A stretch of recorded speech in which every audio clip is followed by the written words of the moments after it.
बिस्मिल्लाहिर्रहमानिर्रहीम, अस्सलामु अलैकुम। मैं हूं मदीहा आबिद अली। ये है प्रोग्राम बाखबर।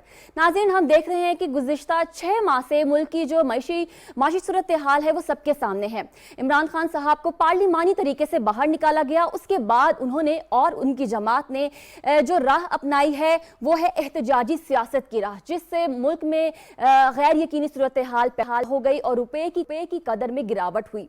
मौजूदा सियासी जो जमात है पाकिस्तान मुस्लिम लीग नून, वो दिन रात ये कोशिश कर रही है कि रुपए को उसका खोया हुआ मुकाम वापस मिल सके, जिससे हम ये भी देख रहे हैं कि IMF का मुआहिदा भी सबके सामने है।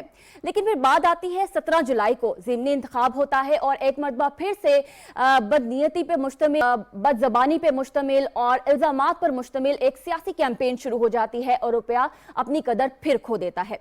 क्या वाकई में जो सियासी अदम इस्तेहकाम है, रुपए में जो कमी वाक़या हो रही है, उसकी कदर में कमी वाक़या हो रही है, इसकी असल वजह वो है? आज के प्रोग्राम में सबसे पहले हमने इस पर बात करनी है और सबसे पहले तारुफ करवाऊंगी आज के पैनलिस्ट का। आगा इकरार हारून साहब ने हमें इस्लामाबाद स्टूडियो में ज्वाइन किया है। नीला अम्मार साहिबा हमारे साथ हैं स्काइप पर मौजूद। आजम चौधरी साहब को और सज्जाद अनवर साहब को हम लाहौर स्टूडियो में अपने प्रोग्राम बाखबर में खुशामदीद कहते हैं। सबसे पहले हम चलेंगे आगा इकरार हारून साहब की जानिब। आगा साहब, सबसे पहले स्ट्रेट अवे ये सवाल है कि रुपए की कदर में गिरावट और स्टॉक मार्केट में मंडी की जो असल वजह है, क्या वो सियासी अदम इस्तेहकाम है या नहीं? जी बिल्कुल। देखें, जब भी आपके पॉलिटिकल इंस्टेबिलिटी होगी वो पूरी की पूरी आपकी इकोनॉमी को जो है वो नुकसान करेगी। और ये बात तो हम सब अंडरस्टैंड कर सकते हैं कि देखिए, इन्वेस्टर डरा होता है कि मार्केट में जब एक आपकी इंस्टेबिलिटी नज़र आ रही होती है, इन्वेस्टर डरा होता है कि मैं इन्वेस्ट करूं या ना करूं, और अगर करूं तो मैं रुक जाऊं अरसे के लिए। और ये भी कि जो जिस मुल्क में भी आप चाहते हैं कि उसमें इकोनॉमिक स्टेबिलिटी आए, उसमें बहरहाल आपको सोशल स्टेबिलिटी को लेकर आना पड़ता है। बदकिस्मती से ये है, जैसे कि आपने अपने इंट्रो में ये बात की, तो मैं एक्चुअली आप बात कर चुकी है, मैं उसको सिर्फ री एम्फसाइज करूँगा कि ये सारी बातें former prime minister Imran Khan को पता है और वो अपनी एक रिसेंट लास्ट तकरीर में भी कह चुका है कि जी जो इंस्टेबिलिटी है पॉलिटिकल, वो इकोनॉमिक इंस्टेबिलिटी लेकर आएगी। उसे पता है वो क्या कर रहा है। उसने जो माइंस लगाई थी वो लगा कर गया था। ये बात खुद वो माने हैं, उनके फेडरल मिनिस्टर माने, मेरी और आपकी बात नहीं है। होता ये है कि सम टाइम आपकी ईगो जो है वो आपके माशरे से और आपके मुल्क से ज्यादा बड़ी हो जाती है। सही। और आप अपने ईगो के लिए कुछ भी कर सकते हैं। बदकिस्मती है कि अब ऐसे लोग जो हैं वो मेन स्ट्रीम में हैं, मेन स्ट्रीम पॉलिटिक्स में भी है और पॉपुलिस्ट लीडर के तौर पे जाने भी जाते हैं। और पॉपुलिस्ट लीडर का मेरे ख्याल में आप ही के शो में एक दफा कहा था, पॉपुलिस्ट लीडर के लिए कोई चीज और इंपॉर्टेंट नहीं होती है, उसके लिए सिर्फ और सिर्फ वो खुद इंपॉर्टेंट होता है, कम वक्त में। तो ये हमें बहरहाल जाना पड़ेगा पॉलिटिकल स्टेबिलिटी की तरफ से। स्टेबिलिटी आने लगती है, फिर ना कोई एक चीज अपना, जिसको मैं पटाखा कहता हूँ, पटाखा फट जाता है, फिर उसके बाद जो है फिर हम देखते हैं कि कल क्या होगा। ये कल क्या होगा जब तक नहीं खत्म होगा, इकोनॉमी जो है वो वापस ग्रो नहीं हो सकेगी, कम से कम खड़ी नहीं हो सकेगी जहां वो इस वक्त मौजूद है। तो हम आगे बढ़ते हैं। आगे हमें ज्वाइन कर लिया स्टूडियो में ताहिर नईम मलिक साहब ने भी, उनको भी हम प्रोग्राम में खुशामदीद कह देते हैं। ताहिर साहब, रुपए की कदर में दिन ब दिन गिरावट हो रही है और हम ये भी देख रहे हैं कि सियासी अदम इस्तेहकाम है। सियासी अदम इस्तेहकाम ही रुपए की जो कदर में गिरावट है उसकी असल वजह है या नहीं? मेरे ख्याल से ये एक फैक्टर है, असल वजह नहीं है। असल वजह ये है कि देखें 20% जो हमारी 3 माह में कदर कम हुई, इससे पहले अगर आप देख लें तो इसके अंदर बहुत सारे फैक्टर हैं। एक फैक्टर ये कि जो हमने IMF के साथ डील की और उस डील के मुताबिक कल भी जो आतिफ मियाँ प्रिंसटन यूनिवर्सिटी के बड़े इकोनॉमिस्ट हैं, उन्होंने ये कहा कि पॉलिटिकल इंटरेस्ट को तरजीह दी गई नेशनल इंटरेस्ट पे। मैं ये सवाल आपके ये नाजरीन के उठाता हूँ। अक्सर कहते हैं कि यहाँ एक बड़ा ले मैन एक्सक्यूज है कि रियासत का काम सस्ती चीज़ मुहैया करना है। एक चीज़ जो आप इंटरनेशनल मार्केट से ले रहे हैं, क्या जापान, जर्मनी, अमेरिका, ब्रिटेन, ये हमसे अमीर मईशतें नहीं है, इनके अंदर स्ट्रेंथ नहीं है, ये क्यों सस्ता तेल अपने शहरियों को नहीं दे रहे? वहाँ पे भी तेल की कीमत में इजाफा हुआ है, जर्मनी में तेल की कीमत में इजाफा हुआ है, अमेरिका में पर गैलन हुआ है। लेकिन अगर वो ये करेंगे तो उनकी भी जो फाइनेंशियल वायबिलिटी है नहीं रहेगी। तो उस वक्त उसको पॉलिटिकल डिविडेंड, वक्ती सियासी मफाद को वो किया गया। दूसरा जो हमारी ये एलीट, वो चाहे ये प्रेजेंट गवर्नमेंट हो या पिछली हो, इकोनॉमिक रिफॉर्म से हम हिचकिचाते हैं।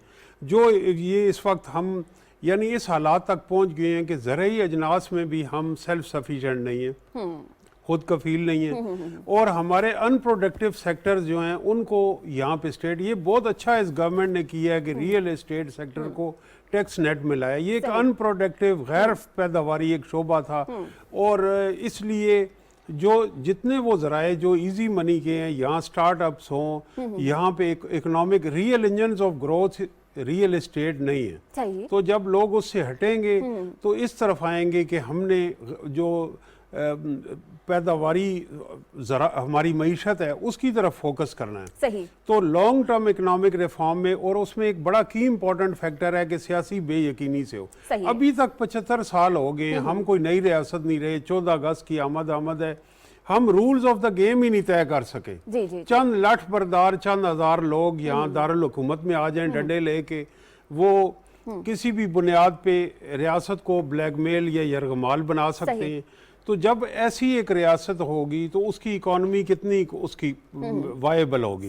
तो हमें पहले ये है कि कोई भी इकोनॉमिक स्टेबिलिटी, पॉलिटिकल स्टेबिलिटी के बगैर नहीं होगी। उसके यही है कि आइन और कानून के हमें पाथ पे रहना होगा, और हमें ये जिस तरह आगा साहब ने भी कहा, अपनी अपनी अना के लिए, स्टेट के लिए या आपकी रियासत के लिए, मुझे कायद आज़म मोहम्मद अली जिन्ना की वो मुख्तसर वाक़ याद आ रहा है जब पाकिस्तान के बारे में प्रेडिक्शन थी कि ये रियासत नहीं चल सकेगी, लेकिन उन्होंने स्टेट बैंक के अंदर पाकिस्तान के अमीर तरीन जो लोग थे, सर आगा खान थे, नवाब भावलपुर थे, उनका ट्रस्ट वो बहाल किया। साहब माफ कीजिएगा कथा कलामी के लिए माफ़ी चाहती हूँ, आप नहीं में जवाब दे रहे हैं, आप कह रहे हैं this is one of the reason, one of the, ठीक है, आपने नहीं में जवाब दिया। शनीला अम्मार साहिबा, सवाल आपके सामने, आप हाँ में जवाब देंगी या ना में जवाब देंगी? नहीं, मैं इसका जवाब हाँ में दूंगी। देखिए, जो फैक्टर्स हैं उसमें सियासी बेयकीनी जो है ये बड़ा फैक्टर है। एक तो जो पिछली हुकूमत थी उसने उसकी जो पॉलिसीज है वो भी एक फैक्टर है। देखिए, जिस वक्त दुनिया के अंदर पेट्रोल की प्राइस बहुत ज्यादा बढ़ रही थी, तो पीटीआई की हुकूमत, चूंकि उनको लग रहा था कि हमारी हुकूमत जाने वाली है, तो उन्होंने प्राइस कम कर दी और कह दी कि टारगेटेड सब्सिडीज है, जो कि बिल्कुल भी नहीं थी। उसकी वजह से भी हमारे रुपए के ऊपर बहुत ज्यादा प्रेशर पड़ा। दूसरा मुझे ये है कि जो हमारी मार्केट है वो पीटीआई की हुकूमत के ऊपर ट्रस्ट करने के लिए तैयार नहीं। जब जब उनको कोई खबर मिलती है कि पीटीआई की हुकूमत के दोबारा हुकूमत के अंदर आने के चांसेस हैं, तो वो मार्केट जो रिएक्ट करती है। जैसे आपने अदम एतमाद में देखा था कि जब इन्होंने गैर आईनी रूलिंग दे दी या अदम एतमाद को लेट करते रहे, तो आपने देखा डॉलर की कीमत उस 189 के ऊपर चली गई थी। जैसे ही अदम एतमाद कामयाब हुई और ये इत्तेहादी हुकूमत आई, तो आपकी स्टॉक एक्सचेंज भी मुस्तहकम हुई और आपकी रुपए की कीमत जो थी वो भी मुस्तहकम हुई। लेकिन उसके बाद ये हुआ कि इमरान खान साहब ने मुल्क के अंदर इस्तेहकाम नहीं आने दिया। कभी वो धरने कर रहे हैं, कभी वो जलसे कर रहे हैं, और उसके बाद हुकूमत को धमकियां दे रहे कि आप इलेक्शन करवाएं वरना हम जत्था पूरा लेके आ जाएंगे और आपके ऊपर हमला कर देंगे। कभी वो मुल्क को श्रीलंका बनाने की बात करते हैं, कभी वो कहते हैं हमारे एसेट्स जो हैं वो दूसरे मुल्कों के हाथों में चले जाएंगे। तो मार्केट उसकी वजह से जो है ना शुकूक व शुबात का शिकार है। फिर कुछ वजह आईएमएफ के साथ हमारी डील की भी है। देखिए, आईएमएफ की तरफ जाहिर है इस हुकूमत ने थोड़ा टाइम लिया है मुश्किल फैसले लेने में, और उसकी वजह ये भी है कि उनकी पॉलिटिकल जो स्टेक था, पॉलिटिकल साख जो थी स्टेक पे लगी हुई थी। आप ये देख लें, उसका रिएक्शन भी उनको मिला 17 जुलाई के अंदर। जो उनको वोट बैंक उनका कम हुआ है, उसकी एक वजह महंगाई भी है कि उनके वोट ने नाराजगी का इजहार किया है। तो अगर हमारी आईएमएफ के जो डील है वो हो चुकी है। ठीक है शनीला साहिबा, आपका जवाब हाँ में आ चुका है। आजम चौधरी साहब, आप क्या कहते हैं? तख्ते लाहौर क्या कहता है? पंजाब इस बारे में क्या कहता है? क्योंकि अभी ज़िमनी इलेक्शन वहीं पे हुए।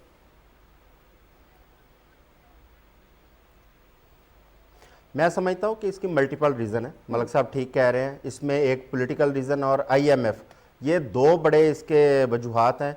क्योंकि सियासी तौर पे तो जाहिर है जब तक इस्तेहकाम नहीं होगा मईशत भी मुस्तहकम नहीं होगी, लेकिन आईएमएफ के साथ हमारी डील मैच्योर ना होने की वजह से हमें बहुत ज़्यादा नुकसान हो रहा है, और डॉलर मुसलसल वो बढ़ रहा है और हमारा रुपया कमज़ोर हो रहा है। मैं आज आपको बड़ी एक इंटरेस्टिंग इसमें बात बताऊं। हमारी परसेप्शन ये थी कि इंटरबैंक डॉलर महंगा हो रहा है, और जैसे जैसे महंगा हो रहा है ओपन मार्केट में रेट उससे ज़्यादा है। लेकिन आज मेरी कुछ मनी एक्सचेंज उनसे बात हुई, तो उन कंपनीज का कहना है कि ये अजीब सूरत हाल है कि इंटरबैंक डॉलर की कीमत ज़्यादा है और ओपन मार्केट में 1 से 2 रुपए कीमत कम है। अच्छा, अच्छा, ये मेरे लिए बड़ी हैरानकुन थी। मैंने उससे उनसे वजह पूछी, उन्होंने कहा जी कि बात यह है कि ओपन मार्केट में खरीदार ही नहीं है, सही, डॉलर लेने वाला इन्वेस्टर ही नहीं है। जी जी, क्योंकि पाकिस्तान की जो इस वक्त एलसीज खुल रही हैं, उन एलसीज की वजह से डॉलर कंट्रोल से बाहर हो रहा है।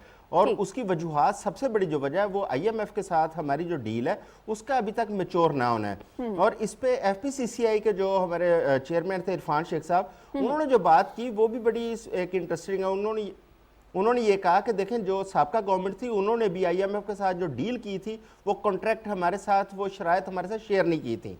अभी भी हमें ये मिसाइल का सामना है। हमने वज़ीर ख़ज़ाना साहब से कहा है कम से कम हमारे साथ शेयर करें, क्योंकि सारे स्टेक होल्डर्स मिल के हम इस पर कोई बात करें ताकि हम मुल्क की जो इकॉनमी है उसको मुस्तहकम कर सकें। मैं समझता हूँ कि इस वक्त देखें, सियासत के लिए तमाम जो कौमी क़यादत है वो पंजाब में जमा है।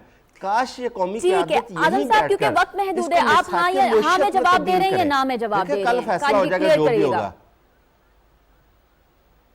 जी मैं ना में जवाब दे रहा हूं। ये मल्टीपल फैक्टर्स हैं। ठीक है सज्जाद साहब, इससे कबल के मैं आपकी जानिब आऊं, एक आजान की ब्रेक है, काइंडली इजाजत दीजिएगा। नाज़रीन, हम बाखबर में दोबारा वापस आएंगे, आप हमारे साथ रहिए।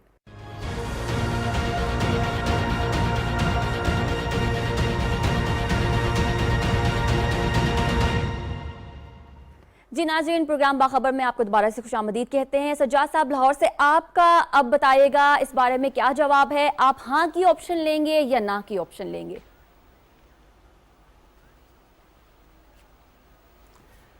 नहीं, मैं तो हाँ की ऑप्शन लूँगा। वजह यह है कि जो आपको मलक नईम साहब ने बताया, ताहर नईम मलक साहब ने, और वो मईशत हमारी जो है उसकी बुनियादी बीमारियां हैं। सही, ये पुरानी बीमारियां हैं, ये किसी एक या दो गवर्नमेंट की वजह से नहीं है, ये चलती आ रही है पिछले 40-50 सालों से। आप ये समझें कि एक पुरानी गाड़ी है जो कि ख़राब है, लेकिन अगर उसको ताज़ा एक्सीडेंट, ताज़ा उसके साथ 2-3 हो जाएंगे तो उसकी क्या हालत होगी। ये जो डिस्टेबलाइजेशन है ये किसी बड़े एक्सीडेंट से कम नहीं है, ये जो पिछले 2-3 महीने से जारी है।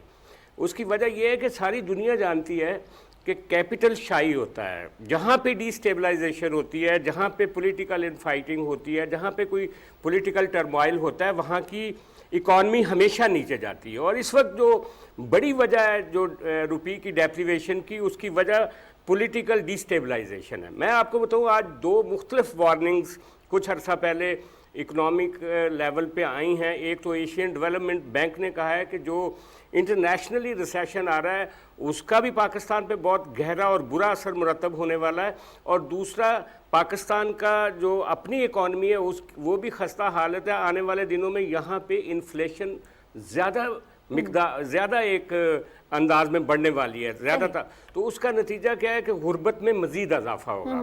ताहर नईम मलक साहब ठीक कह रहे हैं कि दुनिया में वो पास ऑन कर देते हैं जो भी रेट्स होते हैं, लेकिन पाकिस्तान एक गरीब मुल्क है, इसकी अपनी रियलिटीज़ हैं। यहाँ पे अगर सब्सिडी आप नहीं देंगे तो आम आदमी बिल्कुल मारा जाएगा।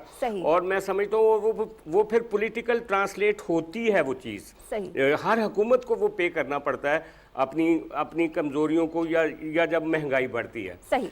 अभी इमरान खान ने बहुत सारे जो मईशत में जो ऐसे वो क्या कहते हैं कि जो ट्रैप्स बिछा दिए थे, मसलन कोविड की वजह से वो रीपेमेंट नहीं उन्होंने की, जो लोन्स की जो बाहर की हमने डेट्स पे करने थे, उसकी वजह से एक रिपोर्ट है कि पाकिस्तान को अगले 12 महीनों के लिए अपने मुल्क को चलाने के लिए और बाहर की रीपेमेंट्स करने के लिए और नए कर्ज़ों की भी जो पेमेंट्स करने के लिए जो इमरान खान ने पिछले 3 सालों में लिए, 41 बिलियन डॉलर पाकिस्तान को चाहिए। ये बहुत बड़ा हदफ है पाकिस्तान के लिए। तो मैं समझता हूँ कि अब ये जो मौजूदा पॉलिटिकल टर्माइल है, इसमें स्टॉक एक्सचेंज हमारी क्यों नीचे की नीचे जा रही है, उसकी बुनियादी वजह ही ये है कि आज अगर एक इन्वेस्टर जो कराची में बैठा है या जो बाहर बैठा है, वो जब ये देखता है कि आने वाले वक्त में अगर पंजाब गवर्नमेंट में भी कोई अपसेट होता है तो एक है। पंजाब गवर्नमेंट की इंतजामिया और केपी की इंतजामिया अगर मिलके इस्लामाबाद को कार्डन ऑफ करेगी तो वो सिचुएशन कहाँ जाएगी? कहाँ जाएगी? उसकी ठीक वजह है से सज्जाद बहुत साहब, बड़ा आपने जो chaos है इस वो वक्त। हाँ का और ऑप्शन वो लिया है। अब इकोनॉमी हम आगे बढ़ते हैं ना, आगे हम बढ़ेंगे, हम मुल्क की सियासी सूरत हाल के बारे में बात करेंगे। कल बहुत अहम दिन है, कल पंजाब में वजीर आला का इंतखाब होने जा रहा है और वजीर आला के लिए पाकिस्तान तहरीक इंसाफ का जो कैंडिडेट है वो है चौधरी परवेज इलाही साहब। अब चौधरी परवेज इलाही साहब को पाकिस्तान तहरीक इंसाफ के कुछ कैंडिडेट्स हैं जो कि दिल से मानने को तैयार नहीं है, कुछ कशमकश की कैफियत है, लेकिन पाकिस्तान तहरीक इंसाफ इसको मान नहीं रही है और हॉर्स ट्रेडिंग का इल्जाम लगा रही है। ये एक बहुत अहम बात है कि अगर आप इल्जाम लगाते हैं तो ये कहना कि आपके पास सबूत हैं या नहीं, ये एक नोट करने वाली बात है। तो क्या पाकिस्तान तहरीक इंसाफ के पास हॉर्स ट्रेडिंग के इल्जामात हैं या नहीं, ये भी जो काबिल गौर बात है, हमने इसके ऊपर बात करनी है। तो सवाल कुछ इस तरह से है कि परवेज इलाही की नामजदगी पर पाकिस्तान तहरीक इंसाफ अपने ही अरकान के तहफ्फुज़ से खौफजदा है या नहीं है। तहफ़्फ़ुज़ात क्या है, ये आगा इकरार हारून साहब से सबसे पहले आप हाँ में जवाब देते हैं या ना में जवाब देते हैं? देखिए, बात यह है कि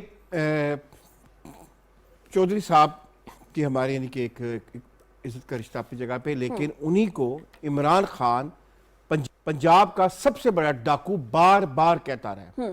एक दफा नहीं, चले एक दफा आपके मुंह से निकल गया, आप अगली दफा तो कंट्रोल कर सकते हैं, नहीं हर जगह पे। फिर मोहम्मद सलाई के बारे में भी वो जो फरमाते रहे वो भी आपके सामने है। जब आप पहले कह रहे हैं कि ये आदमी सबसे बड़ा डाकू, इनके एक बड़ा डाकू है, वो भी सबसे बड़ा, ये आप बार बार एक मैसेज दे रहे हैं अपने फॉलोअर्स को, और फिर एक वक्त आता है कि वो कहते हैं कि इसी शख्स को जिसको मैं सबसे बड़ा डाकू कहता रहा हूं, मैं अब चीफ मिनिस्टर पंजाब बनाना चाहता हूं। तो मुझे बताएं कि मॉरली उनके पास क्या ग्राउंड है, इसकी उनकी मॉरली बेस क्या है, मॉरली स्टैंडिंग क्या है, उनकी जीरो मॉरल स्टैंडिंग है इस इशू के ऊपर। लेकिन बात यह है कि पॉलिटिक्स में हमने देखा है कि ये होता है, और इमरान खान को तो यानी कि मैं तो कहता हूं वो किस्मत का बहुत धनी है, वो कुछ भी कर दे उसको कोई पूछने वाला नहीं है। सही, वो कुछ भी कर ले, वो किसी को जवाब दे नहीं है। लेकिन आप, मैं, मलक साहब या चौधरी साहब या सज्जाद साहब जवाब दे हैं छोटी छोटी बातों के भी। सही बात। उसकी मर्जी कि वो आप पे कोई भी इल्जाम लगा दे, और उसके बाद this is you to decide, rather you, this is you to confirm कि यू आर नॉट। यानी कि एक ऐसा नैरेटिव पाकिस्तान में लेकर आया गया है कि जिसमें कहा जाता है कि you are accused, therefore you are accused until unless you prove yourself you are not an accused, जो कि एक दुनिया के हर जस्टिस सिस्टम के खिलाफ है। लेकिन यही हमारे यहाँ पे इंट्रोड्यूस किया गया और फिर 3.5 साल 42 महीने उसको कंसोलिडेट किया गया। आप इल्जाम लगाना अगले की अपना है, जिम्मेदारी आपकी है कि आप साबित करें कि आप नहीं है, उनकी मर्जी, वो रॉ हॉर्स ट्रेडिंग कहीं है, कुछ भी कहें।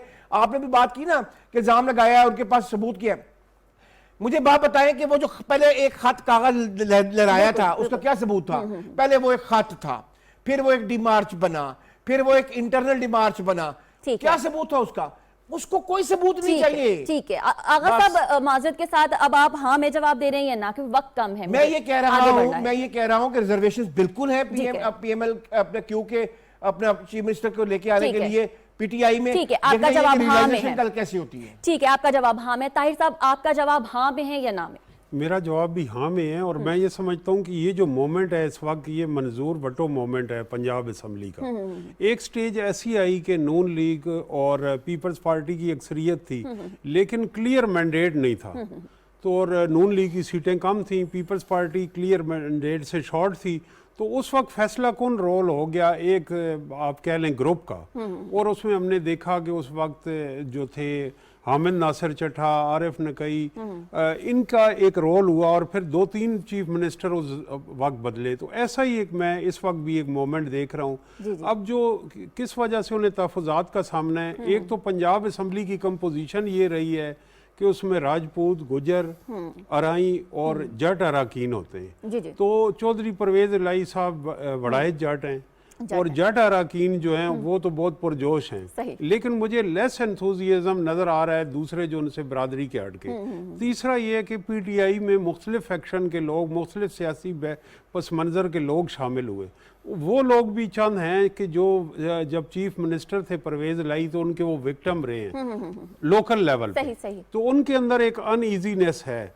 और तीसरा पहलू ये भी है कि इसके अंदर जो फैक्शनलिज्म हमारा खासा है, हर सियासी पार्टी में फैक्शनलिज्म है। तो पीटीआई में भी जो आइडियलॉग्स वर्सेस इलेक्टेबल, हमने यहाँ जहांगीर तरीन फैक्शन देखा, शाह महमूद कुरैशी फैक्शन देखा, और फैक्शन देखे उस्मान बुज़दार, अलीम खान, वो फैक्शंस भी अपने अपने उस तरह एग्जिस्ट करते हैं। कुछ लोग पार्टी से बाहर चले गए हैं लेकिन फैक्शनलिज्म है। तो इसके अंदर भी कुछ ऐसी चीज़ें हैं कि वो ये हैं। तो अब जोड़ तोड़ में जहाँ तक ये आगा साहब कह रहे हैं कि डाकू, ये हमारी सियासत की रवायत रही है, और इसी वजह से शायद वोटर भी इन इल्ज़ामात को संजीदा नहीं लेता कि मुफादात मुस्तकिल होते हैं, दोस्त और दुश्मन बदलते रहते। अब तारीख का जबर आप देखें कि इमरान खान साहब ने अपने दौरे इक़्तिदार में हर मुमकिन रेजिस्ट किया कि परवेज इलाही चीफ मिनिस्टर ना बने, और उस्मान बुज़दार साहब में वो भी खूबियां बनाई, उन्होंने गिनवाई जो जिनका खुद उन्हें इल्म नहीं था। सही। वो वसीम अकरम प्लस भी कहलाए। लेकिन अब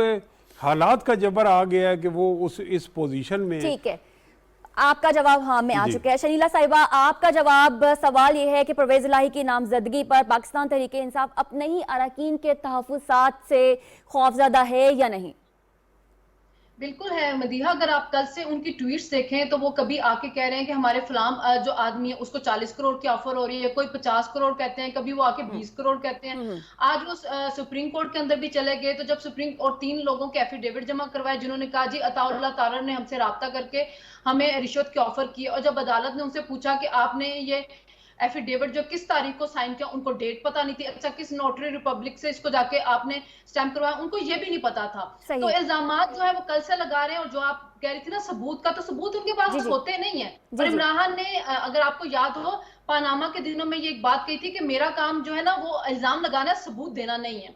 तो वो इल्जाम वो लगा रहे हैं। देखें, जब परवेज इलाही स्पीकर थे ना, उस वक्त भी जो पीटीआई के लोग थे उनके ऊपर तहफ़्फ़ुज़ात थे, उनके साथ प्रॉब्लम चल रहे थे। और कल परवेज इलाही की जो इमरान ने जो नामजदगी की है एज अ चीफ मिनिस्टर, वो उनके अपने बयानिए की भी हार है। वो जो कहते हैं कि मैं किसी से ब्लैकमेल नहीं होता, मैं किसी के सामने झुकूंगा नहीं, तो 10 सीटों वाले बंदे के सामने वो झुक गए हैं। यानी कि आपकी 178 सीट्स हैं, दूसरे की 10 सीट्स हैं, और आपको अपनी पूरी पार्टी में कोई बंदा भी नहीं मिला जिसको आप परवेज इलाही के बदले आप उसको खड़ा कर सकते सीएम के लिए। फिर आप सारे हमें 3.25 साल ये कहते रहे कि बुज़दार जो है वो बहुत अच्छा सीएम है, उसने पंजाब में बहुत काम किया है, वसीम अकरम प्लस आज वो बुज़दार कहीं पे भी नहीं है। तो जो तहफ़्फ़ुज़ात हैं वो हो सकता है कल हमें नजर आए, लेकिन अभी अफवाहें हैं। कोई भी चीज जो होती है वो तब तक सामने नहीं आ सकती जब तक कि वो साबित नहीं हो जाती। कल गिनती होगी तो हमें पता चल जाएगा। लेकिन अगर परवेज इलाही जीत भी जाते हैं तो वो स्टेबल नहीं रहेंगे, क्योंकि ये कशमकश चलती रहेगी। और जिस तरह पहले 20 का ग्रुप आया, हो सकता है कि आगे जाके फिर कोई ना कोई ग्रुप निकल आए, क्योंकि मेरा अपना ख्याल है कि परवेज इलाही की हुकूमत मुस्तहकम हुकूमत नहीं होगी। तहफ़्फ़ुज़ात हैं उनकी पार्टी के अंदर, वो आगे जाके हमें नजर आते रहेंगे। ठीक है शनीला, आपका जवाब भी आ गया। आजम साहब, हम ये देख रहे हैं कि एमपी इफ्तिखार बलोच साहब हैं, जिन्हें ये कहा जा रहा है मुबैना तौर पर कि उन्होंने वोट जो है वो बेचे हैं और जिसकी वजह से उन्हें मारा गया है। और अनफॉर्चुनेटली बीइंग अ जर्नलिस्ट और एंकर पर्सन, मैं ये भी कहूँगी कि कुछ लोगों की, कुछ सहाफ़ियों की, कुछ एंकर पर्सन की ये जिम्मेदारी है कि वो पूरी तहकीक करके किसी बात को ट्वीट करें। गुमराह किया जा रहा है आवाम को कि उनको हॉर्स ट्रेडिंग के ऊपर मार पड़ी है। ज़रा आप इस एंगल से भी आजम साहब कुछ बात करिएगा और बताइएगा क्या पाकिस्तान तहरीक इंसाफ खौफजदा है या नहीं?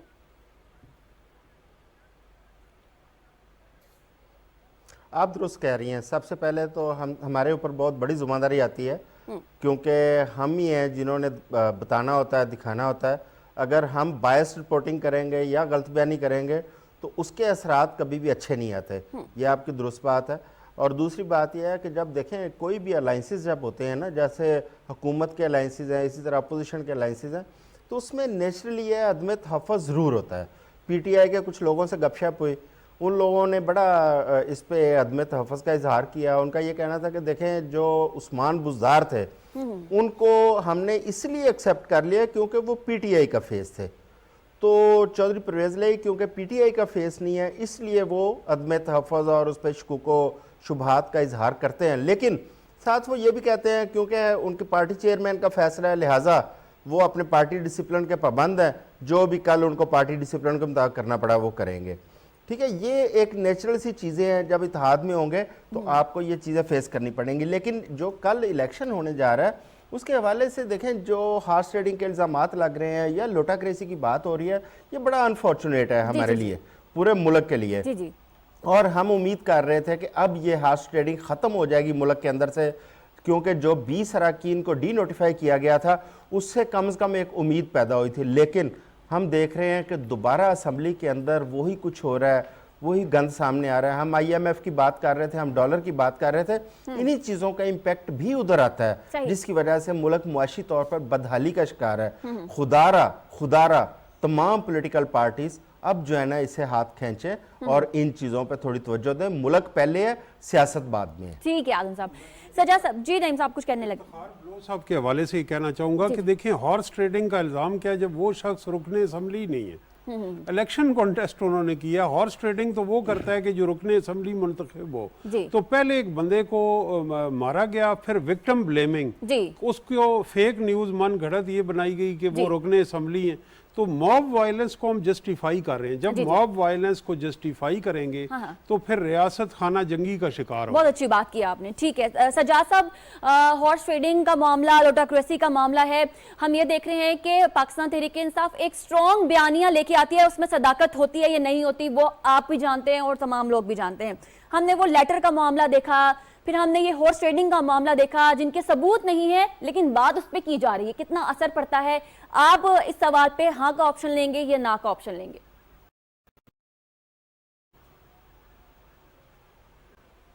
जी बिल्कुल, उनका प्रोपेगेंडा जो है ना वो तो सच के बोलता है। आपको याद होगा कि एक ब्रिगेडियर सामने लेकर आए थे जिसने 2013 के इलेक्शन को एक मुनज़्ज़म धांधली करार दिया था।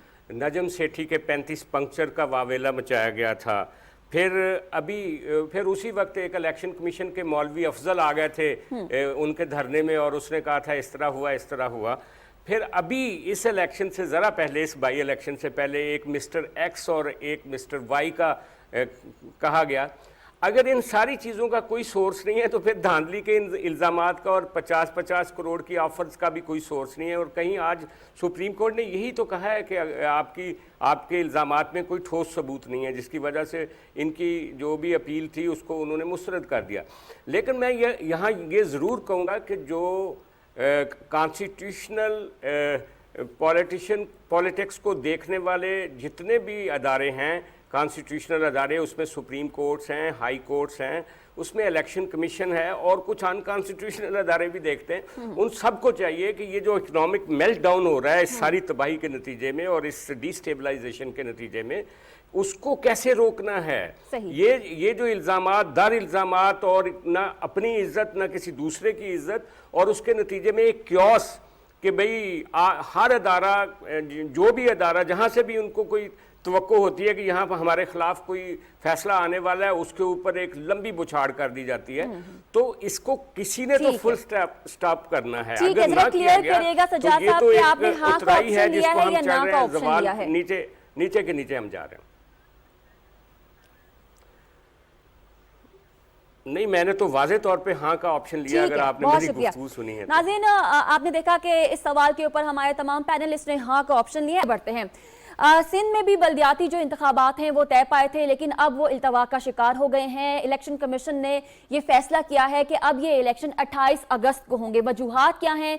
वजूहात सिंध में होने वाली हालिया बारिशें हैं, जबकि मुहर्रमुल हराम का जो sensitive security point of view से महीना है वो है। लेकिन अब हम देख रहे हैं कि जमात इस्लामी और पाकिस्तान तहरीक-ए-इंसाफ इस इशू पर एहतजाजी सियासत करने जा रही है। हालांकि कुछ लोग कबर हम ये देख रहे थे कि जमात इस्लामी खुद ये चाह रही थी कि इलेक्शन आगे हो जाए। अब इस पे हमने बात करनी है। सवाल सबसे पहले मैं आगा इकरार हारून साहब से करूंगी कि बारिशों के पेश नज़र सिंध में बल्दियाती इंतखाबात का इल्तवा दुरुस्त फैसला है या नहीं? देखिए जी, एडमिनिस्ट्रेशन ज़्यादा बेहतर जाती है, काम उन्होंने करना है, एग्जीक्यूशन उन्होंने करवानी होती है। इलेक्शन कमीशन को बेसिकली एडमिनिस्ट्रेशन ही सपोर्ट दे रही होती है ना। इलेक्शन कमीशन का अपना तो कोई यानी कि बहुत बड़े लेवल के ऊपर तो उनके पास अपना कोई मैकेनिज्म नहीं है।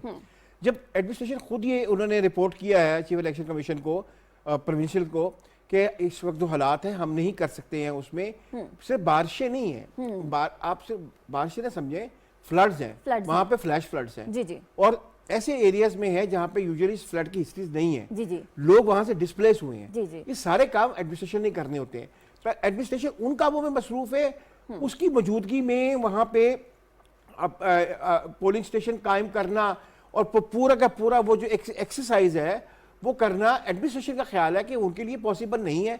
उनकी इमा पे, उनकी रिक्वेस्ट के ऊपर चीफ इलेक्शन कमीशन ने कहा कि ठीक है, बात ये है कि अगर ये सिचुएशन है कि आप एडमिनिस्ट्रेटिवली इसको मैंने हैंडल नहीं कर सकते, उसको डिले कर देते हैं। सही। इतनी बात है, उसमें मुझे बताएं वो पहले हो जाते हैं या 25 के बाद हो जाते हैं, उससे क्या फर्क पड़ेगा। हुआ ये है कि बदकिस्मती कह लें कि अब हम उसमें पॉलिटिक्स में ना छोटी छोटी बातों को भी ना ठीक है। एक इशू बनाने शुरू हो गए हैं, और उसकी शायद एक वजह है, उससे इनको फायदा हुआ है, जी जी इनको गेन नजर आ रहा है। अब एक बात तो है ना कि इमरान खान ने एक ऐसी सिचुएशन कायम कर दी है ठीक। कि हर वो कहता फिरता है कि देख लो मैं वापस आऊंगा, मैं छोड़ूंगा नहीं। तो उन्होंने रियासत के अदारों को एग्जैक्टली, मैं कह रहा हूं एडमिनिस्ट्रेटिवली अगर एडमिनिस्ट्रेशन नहीं कर सकती है तो उनको आगे करना में कोई मजाक नहीं, कर लेनी चाहिए। ठीक है, आप हाँ का ऑप्शन ले रहे हैं। ताहिर साहब, आप कौन सा ऑप्शन लेंगे? मैं भी हाँ का ऑप्शन लूंगा। और देखें जो सैलाब कहीं आ जाए है, इस वक्त मेट डिपार्टमेंट की जो पेशन गोई है, आलमी जो इदारे हैं वो भी बता रहे हैं, और हम देख रहे हैं कि चंद सालों से सिंध और बलोचिस्तान की तरफ बारिशें मामूल से ज़्यादा हो रही हैं। और अभी आप इसे भी देखें कि लंदन में, फ्रांस में, वहाँ उन्होंने कहा कि गैर ज़रूरी सफ़र से परहेज़ करें,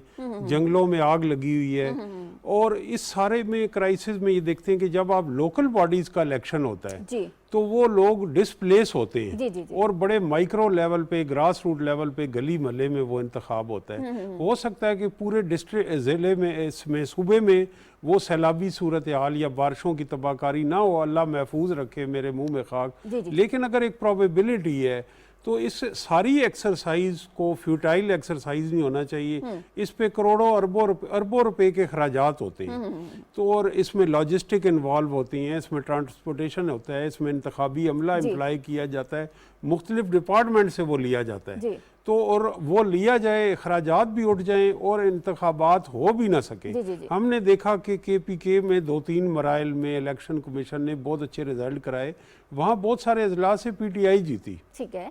और इसी तरह हमने देखा कि बलोचिस्तान में हुए, लेकिन अगर वो बलोचिस्तान वाले इंतखाबात अब हो रहे होते तो अब जो हमें वीडियो क्लिप्स मिल रहे हैं वहाँ मुमकिन नहीं था। स्मॉल डैम्स के बंद टूट गए, और कराची जैसे शहर में जो पोश इलाके हैं वहाँ भी डिस्प्लेस हो गए हैं लोग। तो इसलिए ये जो एडमिनिस्ट्रेटिव मेजर है इसको किसी खातिर में लाना चाहिए। मैं हाँ का ऑप्शन लूँगा। ठीक है शकीला साहिबा, हम देखते हैं जब से करियर का आगाज किया है तो निजी टीवी चैनल्स हो गए, स्टेट टेलीविजन हो गया, सैलाब का बाकायदा बताया जाता है, ट्रांसमिशन की जाती है। इतना सेंसिटिव मसला होता है, इतनी जिंदगियां दांव पर लगी होती हैं, ये इतना इस कदर सेंसिटिव मसला है सैलाब का।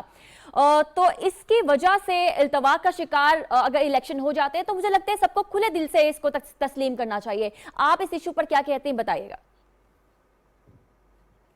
देखिए मदीहा, PTI को आदत है प्रोपेगेंडा करने की। हालांकि 22 जून तक PTI खुद अदालत के अंदर थी इन इलेक्शन के इल्तवा के लिए। उसमें जमाते इस्लामी भी थी, MQM भी थी, GDA भी थी और JUIF भी थे। पीपल्स पार्टी की वाहिद पार्टी थी जो एक दफा भी अदालत नहीं गई इन बल्दियाती इलेक्शन के इल्तवा के लिए। इन लोगों की एक पार्लिमानी कमेटी भी बनी हुई थी, उसके अंदर भी अगर आप उसके मिनट्स ऑफ मीटिंग देखें तो उसमें भी तमाम पार्टियों ने, PTI पीपल्स पार्टी के अलावा इन सब ने भी इन्हीं खदशात का इजहार किया था कि एक तो कानून साजी की जाए, बल्दियात की ये कुछ चेंज किया जाए कानून के अंदर, और उसके अलावा बारिशें होनी है, मुहर्रमुल हराम है तो 24 जुलाई के बजाय इसको अगस्त में लेके जाए। चूंकि 17 जुलाई को इमरान खान ने कुछ सीटें जीत ली हैं पंजाब के अंदर, तो वो समझना शुरू हो गया कि मैं सिंध में भी बहुत ज्यादा पॉपुलर हो गया और मैं वहां पे भी क्लीन स्वीप करूंगा, कि जबकि ऐसी कोई सूरत हाल ग्राउंड पे नहीं है। तो उन्होंने इसका एक फायदा उठाने की कोशिश की। हालांकि 18 जुलाई को सूबाई इलेक्शन कमिश्नर को 18 जुलाई से पहले सैकड़ों की तादाद में दरखास्तें मौसूल हुई थी, जिसमें कहा गया था कि 22 से 26 जुलाई तक बारिशें होंगी, उसके बाद मुहर्रमुल हराम में तो उसको आगे कर दिया जाए। तो इसकी वजह से 18 जुलाई को सूबाई इलेक्शन कमिश्नर ने वफाकी इलेक्शन कमिश्नर को खत लिखा था। उसके अंदर उन्होंने बताया था कि 15 को हमारी मीटिंग हुई है, 15 जुलाई को।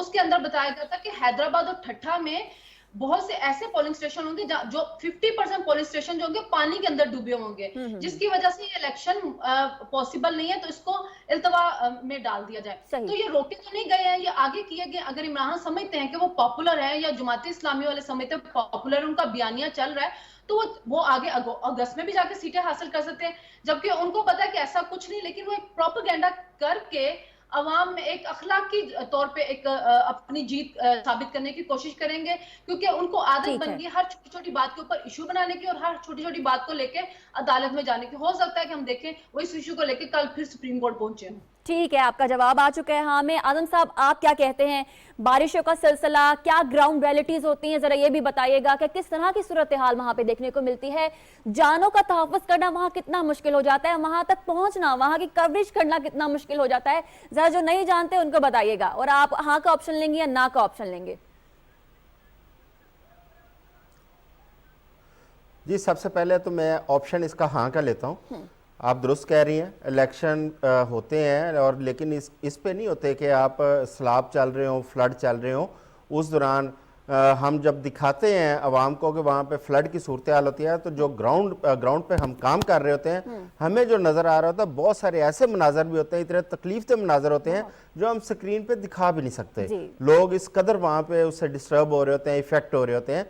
ठीक है, ये बिल्कुल जो आगा साहब ठीक कह रहे थे, जो प्रोविंशियल जो गवर्नमेंट है या जो डिस्ट्रिक्ट मैनेजमेंट उनकी है, उन्होंने अगर ये कहा है तो ग्राउंड रियलिटीज़ को देखते हुए उन्होंने इलेक्शन कमीशन को यह तजवीज़ दी होगी कि आप इलेक्शन मुलतवी कर दें, क्योंकि बारिशें हो रही हैं, सैलाब आ रहे हैं, इन हालात के अंदर आप इलेक्शन करवा नहीं सकते, मुमकिन नहीं होता। दूसरी बात यह है कि मुझे ये समझ नहीं आ रही कि क्यों इस पर एतराज़ किया जा रहा है। जो सियासी पार्टियां हैं, वो अगर आपने सियासत करनी है तो सियासत तो खिदमत का नाम है। आपको तो मौका मिल रहा है कि अगर खुदा न खासा सैलाब आते हैं या बारिशें ज़्यादा होती हैं, आप आवाम की मदद कर सकते हैं, आवाम के लिए आप कुछ काम कर सकते हैं, तो फिर आपके लिए इलेक्शन क्यों ज़रूरी है? आपको तो एक मौका मिल रहा है, आपको आपकी कंपेन भी होगी और आप लोगों की मदद भी कर पाएंगे।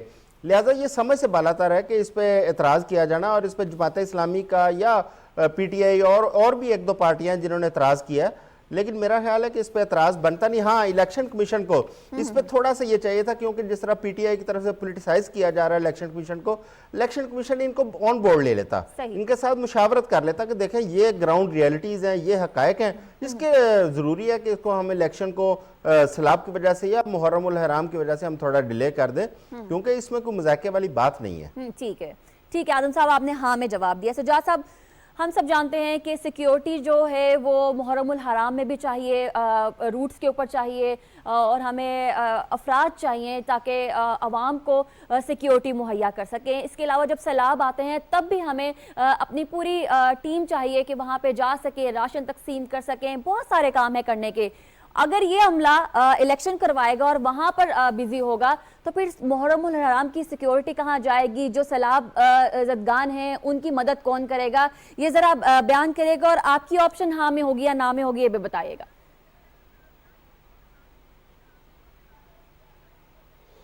जी बिल्कुल, मेरी भी ऑप्शन हाँ में ही है। असल रीज़न ये है कि ये जो कोस्टल बेल्ट है ना, जनूबी सिंध, तकरीबन वहाँ पे इलेक्शन होने जा रहे हैं, ये वाले सेकंड फेज़ के सिंध में। और वहाँ की जो सारे पैनलिस्ट ने कहा कि जो उसके बारे में प्रेडिक्शंस हैं मेट डिपार्टमेंट की, वो ये हैं कि बहुत ही अनप्रिडिक्टेबल है सिचुएशन, बारिशें ज़्यादा शदीद हो सकती हैं, बल्कि अर्बन फ्लडिंग का भी उन्होंने कहा कि ख़तरा है। फिर इसके साथ मुहर्रम अल हराम जो है उसके हवाले से कराची शहर भी जो है ना, एक ख़ासा उसके अंदर कुछ कॉन्स्टिट्यूंसीज या कुछ इलाके हैं जिनको हसास इलाका करार दिया जाता है। तो बेसिकली बहुत बड़ा जुलूस निकलता है कराची से, आपको पता ही है। तो इन सारी सूरत हाल को सामने रख के अगर एक महीना ये इलेक्शन आगे चला जाता है, तो उसका सारी पॉलिटिकल पार्टियों को अपनी कैंपेनिंग करने का मज़ीद मौका मिलेगा। लेकिन ये जमात इस्लामी समझ रही है कि शायद उनका कोई मेयर आ रहा है इस दफ़ा, वो भी बहुत ज़्यादा प्रो एक्टिव हैं। सिराजुल हक साहब ने भी बयान दे दिया है, वहाँ पे भी, हालांकि जमात इस्लामी चाह रही थी कि उससे पहले कानून साजी कर ली जाती है इसके ऊपर। MQM ने आज प्रेस कॉन्फ्रेंस की है कि जनाब बल्दियाती ढांचा जो है उसको गवर्नमेंट ऑफ सिंध जो है वो जो वादा किया गया उसके मुताबिक इसकी लेजिस्लेशन कराए।